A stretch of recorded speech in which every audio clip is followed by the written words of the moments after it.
میری آپ حضرات سے گزارش ہوگی کہ آپ سب تشریف رکھیں، فوراً بیٹھ جائیں، اللہ آپ کو جزا دے۔ یہ کیمروں والے بھی بیٹھ جائیں جی، آپ بھی تشریف رکھیں، سیکیورٹی کے دوست، اللہ آپ کو جزائے خیر دے۔ بھائی جان آپ بھی بیٹھ جائیں، اللہ آپ کو برکت دے، تشریف رکھیں۔ آپ سب، آپ سے عرض کیا تھا بیٹھنے کا، اور یہ موبائل بھی اگر آپ نیچے کر لیں گے تو جو آپ کے پیچھے بیٹھا ہے اسے تکلیف نہیں ہوگی۔ تھوڑا نیچے کرنے سے اسلامک انسائٹ چینل میں آپ سب کو خوش آمدید کہتا ہوں۔ کیسے آپ؟ امید کرتا ہوں آپ سب ٹھیک ٹھاک ہوں گے۔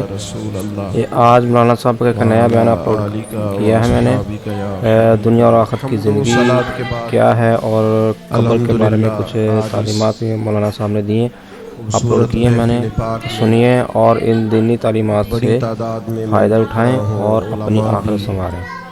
میرے چینل کو سبسکرائب کریں، لائک کریں، شیئر کریں، آپ لوگوں کا بہت شکریہ۔ روحانی شخصیات بھی جلوہ فراز ہیں۔ اللہ تعالی ہماری اس حاضری کو اپنی بارگاہ میں قبولیت کا شرف عطا فرمائے اور اس محفل پاک کو عقائد کی پختگی، اعمال کی درستگی اور ہمارے گناہوں کی معافی کا سبب بنائے۔ استقبال رمضان المبارک کے تعلق سے آج کی اس بزم نور کا انعقاد ہے۔ اللہ تعالیٰ نے قرآن مجید کے اندر ارشاد فرمایا کہ شہر رمضان الذی انزل فیہ القرآن، فرمایا رمضان کا وہ بابرکت مہینہ ہے جس میں ہم نے قرآن مجید نازل فرمایا ہے۔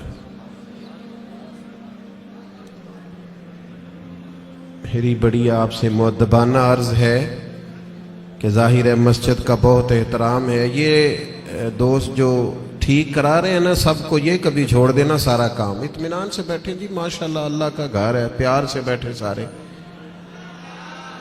آپ سب اطمینان سے بس اپنی اپنی جگہ، کوئی کسی کو اگر درست کرنا بھی چھوڑ دیں تو آپ کا اللہ تعالیٰ آپ کو صلہ عطا فرمائے۔ اللہ کے گھر کا احترام زیادہ ہے، پیر مولوی تو آتے جاتے ہی رہتے ہیں، تو آپ اگر تھوڑا خاموشی اختیار کریں گے تو میں بات کر سکوں گا۔ اللہ کریم آپ کو بہترین صلہ عطا فرمائے۔ میرا خیال ہے اس ماحول کو دیکھ کر بہت سارے دوستوں کا یہ والا شکوہ تو مجھ سے اٹھ جانا چاہیے کہ میں بہت ساری جگہوں پہ کیوں حاضر نہیں ہو پاتا۔ اب دوستوں کو جب ہماری وجہ سے تکلیف ہوگی، جس طرح لوگ آزمائش میں بیٹھے ہیں، تو ظاہر ہے اس کا اثر ہوتا ہے طبیعت پہ۔ ہم بڑے چھوٹے لوگ ہیں، اللہ تعالی ہماری خطاؤں سے درگزر فرمائے۔ آپ اطمینان سے مسجد کے بہت زیادہ احترام کو، اللہ کے گھر کے بہت زیادہ ادب کو ملحوظ خاطر رکھیں، اور ویڈیو اتنی ضروری تھی تو مجھے بتاتے، میں صرف ویڈیو بھیجتا۔ میرا تو خیال تھا کہ مجھے آپ سے گفتگو کرنی ہے۔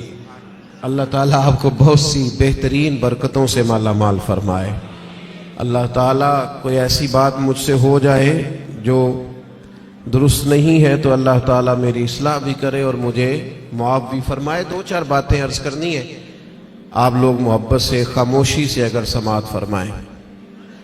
مجھے اندازہ ہے کہ لوگ زیادہ ہیں تو ان کو دقت ہو رہی ہے بیٹھنے میں اور آزمائش میں ہے، لیکن بہرحال آپ جب جتنی محبت سے بیٹھیں گے اس کا زیادہ اجر ملے گا آپ کو۔ تو رمضان شریف کے تعلق سے چند ایک گزارشات آپ کی خدمت میں عرض کرنی ہے۔ اللہ کریم نے ارشاد فرمایا کہ رمضان وہ بابرکت والا مہینہ ہے جس میں ہم نے قرآن مجید نازل فرمایا ہے۔ میں یہاں آیا تو یہاں میرے لیے خیر کے جملے کہے گئے، اچھے لفظوں سے میرا استقبال کیا گیا، تو ظاہر ہے جو یہاں دوست بات کر رہے تھے وہ معتبر آدمی تھے، اچھے آدمی ہوں گے، تو آپ یقیناً یہ کہتے ہوں گے کہ ہمارے مولانا نے جس کے لیے اعلان جمعے میں کیا ہے اور کتنے سارے لوگ جس کو سننے کے لیے آئے ہیں شاید بڑا آدمی ہو۔ کوئی کسی کے لیے جب استقبالیہ کہتا ہے، اچھے جملے کہتا ہے، تو اس بندے کا اپنا قد اتنا بڑا ہوتا ہے، لوگ آنے والی شخصیت کو بھی اسی میں تولتے ہیں۔ اور جناب ہمارے استاد کہہ رہے تھے کہ فلاں آدمی کی بات سننی ہے، وہ ہمارے فلاں بزرگ نے فرمایا کہ فلاں کی بات سننی ہے۔ اس سے بہت اچھے، بہت گہرے، بہت مؤثر اثرات پیدا ہوتے ہیں. یعنی ایک نقیب محفل اٹھ کر اعلان کریں تو بھی بڑی بات ہے، لیکن اگر وہاں کوئی عالم بیٹھے ہوں، وہ مائک لے لے کے میں دعوت دیتا ہوں فلاں آدمی کو، اس کا اور گہرا اور عمدہ اور زیادہ اثر ہوگا. مثال دی ہے، بات سمجھ میں آ جائے. رمضان شریف وہ برکت والا مہینہ ہے جس کے آنے سے قبل خود رسول کریم علیہ السلام نے خطبہ ارشاد فرمایا ہے. بخاری میں، مسلم میں، مشکات میں حضرت سلمان فارسی رضی اللہ تعالیٰ عنہ کی روایت موجود ہے. فرماتے ہیں نبی کریم علیہ السلام نے شعبان کے آخری دن اور رمضان سے ایک دن قبل ہمیں باقاعدہ خطبہ دیا، باقاعدہ. اور کریم محبوب علیہ السلام نے ہمیں رمضان المبارک کے فضائل سنائے. اگر ہم صرف اسی بات کو پیش نظر رکھیں نا کہ رمضان وہ مقدس مہینہ ہے جس کے آنے سے قبل محبوب خطبہ استقبالیہ ارشاد فرماتے ہیں، حضور فضائل بیان کرتے ہیں، ذہن سازی کرتے ہیں، لوگوں کو تیار کرتے ہیں کہ رمضان شریف آ رہا ہے. اور اللہ کے حبیب علیہ السلام نے اس خطبے میں ارشاد فرمایا، لوگوں تم پر ایک برکت والا مہینہ سایہ فگن ہونے والا ہے. اور وہ مہینہ ایسا سعادت والا ہے، ایسا برکت والا ہے کہ فرمائے اس میں تم اگر نفل پڑھو گے تو اللہ فرض کے برابر اجر عطا فرمائے گا، اور اگر تم اس کے اندر فرض ادا کرو گے تو اللہ 70 گنا تمہیں اجر عطا فرمائے گا. اب بات کو سمجھیں، رکھتے اتنی ہیں فرضوں کی، لیکن اس کا ثواب بڑھ گیا ہے. اوقات وہی ہیں نماز کے، لیکن ان کا ثواب بڑھ گیا ہے. اس کے لیے جو ضروریات ہیں، جو شرائط ہیں، جو فرائض ہیں، جو واجبات ہیں، جو سنن ہیں، وہ اتنی ہیں، لیکن اس کا اجر بڑھ گیا ہے. کیوں؟ اس لیے کہ رمضان المبارک میں اللہ تعالیٰ اپنے بندوں پر رحمت بہت فرماتا ہے. اللہ کی رضا ہے، اس کا فضل ہے. ذالک فضل اللہ یؤتیہ من یشاء. اور اللہ جسے چاہے اپنا فضل عطا کرے. محض اللہ کا فضل ہے کہ اس نے نوافل کا ثواب فرائض کے مطابق برابر کر دیا اور فرائض 70 گنا بڑھا دیے. اب سمجھنے کی بات ہے، سمجھنے کی، کہ کسی شخص کو کسی چیز پر زیادہ نفع مل رہا ہو تو وہ توجہ کرتا ہے، وہ پھر باقی کاموں پر وقت نہیں لگاتا. وہ کہتا ہے چونکہ مجھے اب اس کام میں زیادہ، آپ 3 4 5 بزنس کرتے ہو تو جو بزنس آپ کو زیادہ نفع دے رہا ہو، جو زیادہ منافع بخش ہو، آپ اس کو زیادہ وقت دیتے ہیں، اور جس میں ذرا کم آمدن ہو آپ کہتے ہیں یار یہ ثانوی حیثیت کا کام ہے. اس کو کیا کرتے ہیں لوگ دوسرے یا تیسرے درجے پہ رکھتے ہیں، نفع بخش کام نہیں چھوڑتے، خود جا کے اس کاروبار پہ بیٹھتے ہیں جس کا نفع زیادہ ہو. اللہ کے حبیب صلی اللہ تعالی علیہ وسلم نے اپنی زبانیں فیض ترجمان سے خود رمضان کے فضائل بیان کیے اور بتایا کہ یہ تمہارے لیے نفع بخش اور سعادت افروز لمحات ہیں، اور عبادت پر ثواب بڑھ رہا ہے. کرنا کیا ہے کہ باقی کاموں کو ثانوی حیثیت دینی ہے اور رمضان کی برکات کو ذرا پہلے درجے پہ رکھنا. ہمارے ہاں یہ ہوتا ہے کہ سارے کام ہی رمضان میں ہوتے ہیں. کپڑے بھی رمضان میں خرید لیں، درزی کے پاس بھی رمضان میں جانا ہے، جوتے خریدنے بھی رمضانوں میں جانا ہے. صحابہ کرام علیہم رضوان اللہ کے حبیب علیہ السلام کی مزاج کو بخوبی جانتے تھے. حضور کا باقاعدہ خطبہ دینا رمضان کی فضیلت میں، اور باقاعدہ اللہ کے محبوب علیہ السلام کا صحابہ کی توجہ مبذول کرانا، تو وہ سمجھ گئے. اب احوال میں لکھا ہے صحابہ کے کہ وہ کیا کرتے، اپنے سارے کام شعبان میں ختم کر لیتے، لین دین کا حساب بھی شعبان میں کر لیتے، اور جب رمضان آتا تو پھر وہ سارا وقت عبادت کو دیتے. پھر وہ سارے اوقات مرتب کرتے کہ وہ اپنا وقت اللہ تعالیٰ کی یاد میں گزاریں گے، نوافل میں گزاریں گے، عبادات میں گزاریں گے، اعتکاف میں گزاریں گے. کرنے کا کام یہ ہے کہ ہم ذہنی طور پر تیار ہوں، ہمارا مزاج بنے. توجہ ہے آپ کی میری بات پر؟ آپ زیادہ غور فرمائیے کیا عرض کر رہا ہوں. فرمایا کہ وہ اپنے سارے کاموں کو پہلے سمیٹ لیتے اور رمضان میں ان کی پوری توجہات، اللہ کرے آپ کی بھی توجہ ساری میری بات پہ ہو جائے، آمین تو کہہ دے۔ ایسا نہ ہو جب تک آپ انتظام مکمل کریں تب تک ہم چھٹی لے لیں آپ سے۔ اللہ تعالیٰ آپ کو برکات عطا فرمائے، آپ زیادہ غور کریں، ماشاءاللہ انتظام اچھا ہے آپ کا، اور آپ زیادہ پریشان نہ ہو۔ میں چھوٹا آدمی ہوں، شروع میں کہہ چکا ہوں، آپ سے اللہ رسول کی بات کرنے آیا ہوں۔ آپ زیادہ توجہ سے سنیں گے، طبیعت عمل کی طرف مائل ہوگی تو میرے لیے ذخیرہ آخرت بنے گا، تو آپ غور کریں بات پر، چھوڑ دیں باقی چیزوں۔ اللہ تعالیٰ آپ کو برکات عطا فرمائے، آمین تو کہہ دے۔ ہماری طرف دیکھیں پھر ادھر دیکھ رہے ہیں، کمال ہو گئی۔ اللہ تعالیٰ آپ کو جزائے خیر عطا فرمائے، برکت۔ جو استاد ٹائپ لوگ ہوتے ہیں نا، پڑھنے پڑھانے والے، وہ کہتے ہیں بچے کو میری طرف دیکھ، چاہے علی بات آسا بھی پڑھا رہا ہوں نا تو پورا دیکھے گا تو سبق کا مزہ آئے گا۔ اللہ تعالیٰ آپ کو برکات عطا فرمائے، جزائے خیر۔ اور ویسے بھی ہماری محفل میں ایک آدھ آدمی ہوتا ہے جس نے مجمع میں بھی لازمی بیٹھنا ہوتا ہے اور سارے انتظام بھی کرنے ہوتے ہیں۔ بھئی آپ کو بندوبست کرنا ہے تو آپ ادھر تشریف لے جائیں جہاں بندوبست ہو رہا ہے۔ اب یہاں بھی تشریف فرمائیں، وہاں بھی تشریف فرمائیں، تو روحانیت سے ہی کام چلائیں، یہی زیادہ بہتر ہے۔ اللہ تعالیٰ آپ کو بہت سی برکتیں عطا کرے، سلامتی عطا فرمائے۔ اللہ تعالیٰ اس محفل کی سب برکات ہمیں نصیب کرے۔ تھوڑی تقریر کرنے والا آدمی ہوں تو چاہتا ہوں کہ سارا کام محفل کو درست کرنے میں ہی نہ لگ جائے، کچھ بات بھی ہو جائے۔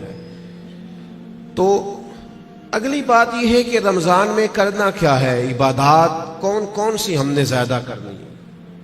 سب سے پہلے تو یہ سمجھ لیں کہ روزہ دار کا سارا وقت ہی عبادت میں ہے۔ اسے کہا گیا ہے کہ روزہ تیرے لیے ڈھال ہے۔ روزہ رکھنا بھی ہے، رکھنے کے بھی فضائل ہیں۔ محبوب فرماتے ہیں اللہ تعالیٰ اور اس کے فرشتے سحری کھانے والوں پر رحمتوں کا نزول فرماتے ہیں۔ نہیں، آپ کھانا ہی کھا رہے ہیں لیکن کھانا کھاتے کھاتے آپ پر رحمت ہو رہی ہے۔ اور حضور علیہ السلام نے فرمایا، اور ہمارا اور دیگر مذاہب والوں کا فرق یہ ہے کہ ہم سحری کھاتے ہیں اور وہ بغیر سحری کھائے روزہ رکھتے ہیں۔ یعنی سحری کھانا، اس کو اللہ کے محبوب علیہ السلام نے کتنا درجہ عطا فرمایا۔ اب آپ نے روزہ رکھ لیا، روزہ ڈھال ہے، اس کو رکھنا بھی ہے اور اس کی حفاظت بھی کرنی۔ تھوڑا سا اپنے آپ کو رمضان المبارک میں بدلنا ہے، روٹین کا کام نہیں کرنا۔ آپ نے روزہ رکھا ہے، اب آپ کو اس روزے کا محافظ بننا ہے۔ اس کے لیے کیا کریں گے؟ اپنے آپ پر ذرا پابندی لگائیں گے۔ حضور علیہ السلام کی خدمت میں کچھ خواتین حاضر ہوئی تھی کہ ہم روزے دار ہیں، تو فرمایا تم نے تو غیبت کی ہے، مردہ بھائی کا گوشت کھایا ہے، کہاں رہا تمہارا روزہ؟ جب تک کوئی جھگڑا نہ کرے، جب تک کوئی غیبت نہ کرے، اتنی دیر تک تو اس کا روزہ ڈھال ہے۔ لیکن اگر کوئی یہ کام کرتا ہے تو اس کا لازمی نتیجہ یہ نکلتا ہے کہ وہ اپنے روزے کی برکات کو ضائع کرتا ہے۔ روزے کے محافظ بنے۔ اگر کوئی شخص ایسی بات بھی کرتا ہے تو اسے کہیں بھئی میں روزہ دار ہوں، اس روزے کے محافظ بنے۔ پھر رمضان المبارک کے اندر قرآن مجید کے ساتھ رمضان کا بڑا گہرا رشتہ ہے۔ جو آیہ کریمہ میں نے تلاوت کی، جو حصہ میں نے پڑھا، اس میں بھی فرمایا اللہ تعالیٰ نے شہر رمضان الذی انزل فیہ القرآن، یہ رمضان کا وہ مہینہ ہے جس میں ہم نے قرآن مجید کو نازل فرمایا ہے۔ ہمارا نا قرآن مجید کے ساتھ رشتہ آخر کس طرح کا ہونا چاہیے؟ اللہ کا فضل ہے، رمضان کے اندر آپ کو بہت حفاظ ملیں گے۔ اب ایسا نہیں ہے کسی جگہ کہ کوئی شخص یہ کہے کہ ہمیں قرآن مجید سننا تھا تراویح میں لیکن ہمیں حافظ نہیں ملا۔ یہ ہو سکتا ہے کسی حافظ کو مسجد نہ ملے، یہ ممکن ہے سنانے کا موقع نہ ملے، لیکن اللہ کا یہ احسان ہے کہ ایسا کوئی شخص نہیں۔ حفاظ بڑے ہیں، قراء بڑے بڑے اعلیٰ ہیں، قرآن مجید کے عالم، ترجمہ کرنے والے، تفسیر بیان کرنے والے، سمجھانے والے بڑی تعداد رکھتے ہیں۔ لیکن ہمیں ضرورت کن لوگوں کی ہے؟ ہمیں ضرورت ہے قرآن مجید کے عشاق کی، جو عشق کرے قرآن مجید سے۔ رکے بھیجتے ہو نا نعت خوانوں کو، بہت اچھی بات، فلاں نعت سنائیں، بہت اعلیٰ بات۔ ایک آدھ رکا کبھی بھیجا کرو نا، آج بڑا دل کر رہا ہے سورہ رحمان سنائیں۔ ایک آدھ رکا روانہ کرو نا اسٹیج کی جانب، کبھی جب قاری صاحب تلاوت کر رہے ہوں تو انہیں کہا بہت دل کر رہا ہے آج آج آپ نا ہمارے سامنے سورۃ الحجرات کی تلاوت کریں، یہ رکے بھی تو ہونے چاہیے نا۔ نبی کریم علیہ السلام کی خدمت میں عرض کیا گیا یا رسول اللہ یہ فلاں شخص ہے نماز میں سورہ اخلاص بہت کثرت سے پڑھتے ہیں، تو محبوب نے بلا کے پوچھا آپ کو اور صورتیں نہیں آتی؟ نے کہا حضور آتی ہیں، پر سورہ اخلاص میں اللہ کی شانوں کا بیان ہے، مجھے پیاری بڑی لگتی۔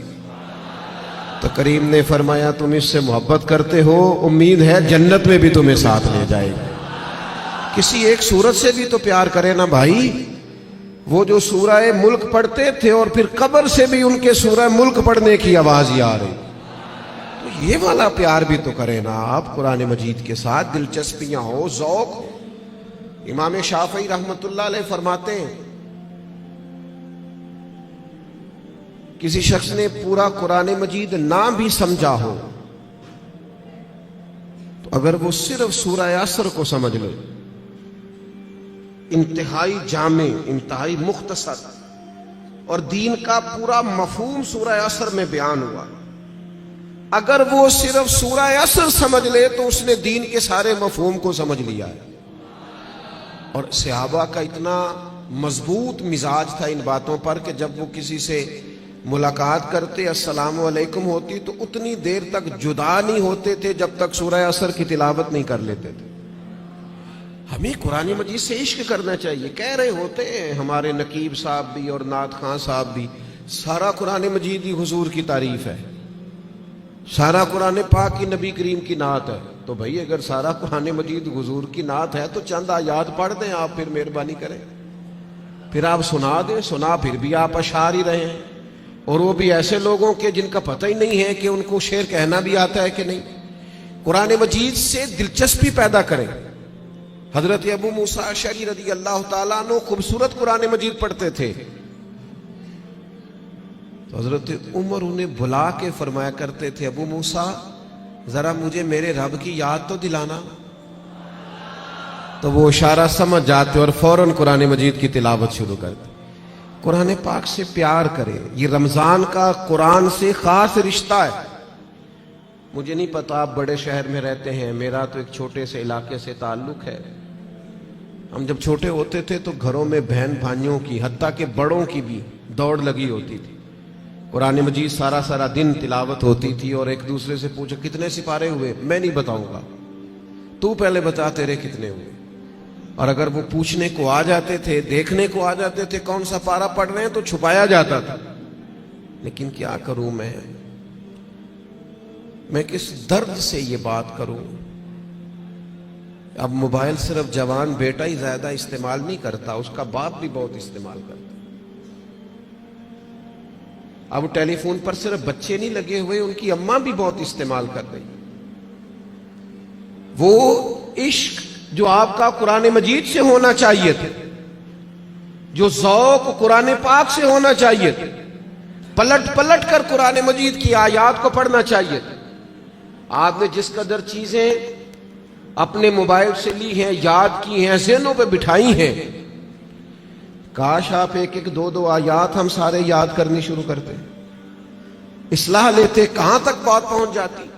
سیدہ طیبہ طاہرہ حضرت عائشہ صدیقہ رضی اللہ تعالی عنہ بیان فرماتی ہیں کہ نبی کریم علیہ السلام ہر سال رمضان المبارک میں قرآن مجید کا دور فرماتے تھے حضرت جبریل امین کے ساتھ، یعنی پورا قرآن مجید محبوب حضرت جبریل امین کو سناتے اور وہ نبی کریم کو سناتے، اور فرماتی ہیں جس سال حضور کا وصال ظاہری ہوا ہے اس سال 2 مرتبہ سرکار نے قرآن مجید سنایا، اور 2 بار سنا ہے۔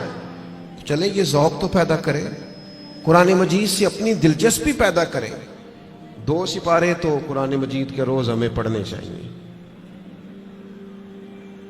وعدہ نہیں لے رہا، ارادہ کرا رہا ہوں، 1 پارہ مسجد میں پڑھیں صبح۔ میری اپیل ہے کہ رمضان شریف میں موبائل کم استعمال کریں۔ آپ کے خبریں سننے سے اور تبصرے سننے سے ملک میں کوئی انقلاب بھی نہیں آئے گا، نہ پہلے آیا ہے۔ تبصرے ہونے سے کچھ نہیں آیا تو کیا نتیجہ ہے؟ کچھ بھی نہیں۔ میں جی خبریں سنتا ہوں، آپ 1 مہینہ خبریں بھی رہنے دیں، آپ کے جو تعلق کی بات ہے کوئی مجبوری آپ دیکھیں، باقی چھوڑ دیں، وقت قرآن مجید کو دیں۔ یہ سمجھ کر کہ ہمارے رسول پاک کا طریقہ ہے، کریم محبوب کا طریقہ ہے، قرآن مجید کو رمضان میں خاص وقت دیں۔ ایک پارہ مسجد میں پڑھیں، مسجد کا حق ہے، ایک گھر میں پڑھیں، گھر کو قبرستان نہیں بنانا۔ اور تراویح کا آپ ارادہ تو کریں کہ میں نے انشاءاللہ ایک ہی مسجد میں شروع کرنی ہے اور پوری 20 رکعت پڑھنی ہے اور اسی مسجد میں پورا قرآن مجید سننا۔ صرف ایک کام کیجئے گا، بیچ میں چھٹی نہ کیجئے گا، ورنہ اپنے آپ سے پوچھ لیں، جس دن چھوٹے ہوتے اسکول سے چھٹی کرتے تھے اگلے دن بھی چھٹی کرنے کو دل کرتا تھا، اور روٹین میں چلتے رہتے تھے تو کام روٹین میں پڑھو گے، ہر روز پڑھو گے اور کھڑے رہو گے تو کچھ بھی نہیں ہوگا۔ ایک دو دن میں انسان کی نفسیات ہے، ایک دو دن میں روٹین بن جاتی۔ آپ ایک دن اٹھے صبح 5 بجے، تھوڑا مشکل ہوگی آپ کو، بار بار موبائل بجے گا، دوسرے دن بھی شاید تھوڑی مشکل ہو، تیسرے دن موبائل بجے بغیر آنکھ کھلے گی، روٹین بن جاتی ہے آدمی۔ آپ پابندی سے قرآن مجید سنیں رمضان شریف میں، تراویح میں، کچھ بھی نہیں ہوگا۔ بہت گرمی ہوتی ہے، بہت مشکل ہوتی ہے، اور خدا کے بندو، جو قوم کئی گھنٹے امیگریشن کی لائنوں میں لگی رہتی ہے، جو پاسپورٹ اور شناختی کارڈ کے دفاتر میں کھڑی رہتی ہے، وہ قرآن مجید کے لیے کھڑا ہو کے تو دیکھے اللہ کی رحمت کتنی نازل ہوتی ہے۔ وہ کوشش کرے تو صحیح۔ آپ کو شرعی عذر ہے، کسی کو کوئی ایسی تکلیف ہے، بیماری ہے، معاملہ الگ، قرآن مجید سے اپنا ذوق پیدا کریں۔ ہمارے ایک استاد صاحب تھے، پیر سید مراتب علی شاہ صاحب رحمۃ اللہ علیہ، حضور شیخ الاسلام خواجہ قمر الدین سیالوی کے وہ خلیفہ تھے اور حضرت محدث اعظم پاکستان رحمۃ اللہ علیہ کے شاگرد تھے۔ تو میں نے ان کو دیکھا کہ وہ جب بہت ضعیف ہو گئے تھے، اس حالت میں بھی وہ بہت عرصہ انہوں نے خود قرآن مجید سنایا، تو حافظ کے پیچھے کرسی پہ بیٹھتے تھے۔ بہت بڑھاپا تھا، ظاہری طور پر کمزوری تھی، پر جو قرآن مجید سے ان کا پیار تھا وہ بڑا انوکھا تھا۔ قرآن مجید سے محبت پیدا کریں، ذوق پیدا کریں۔ اور میں آپ سے عرض کروں، آپ کا جو بچہ بڑا چھوٹا ہے نا، 2-2.5 سال کا ہے، بچی بڑی چھوٹی ہے، آپ قرآن مجید لے کے گھر میں بیٹھ جائیں، انشاءاللہ وہ بھی پارہ لے کے آپ کے قریب آ کے بیٹھ جائیں گے۔ آپ یہ کریں، آپ دیکھیں انقلاب آتا ہے۔ تیسرا کام جو ہم نے رمضان شریف میں کرنا ہے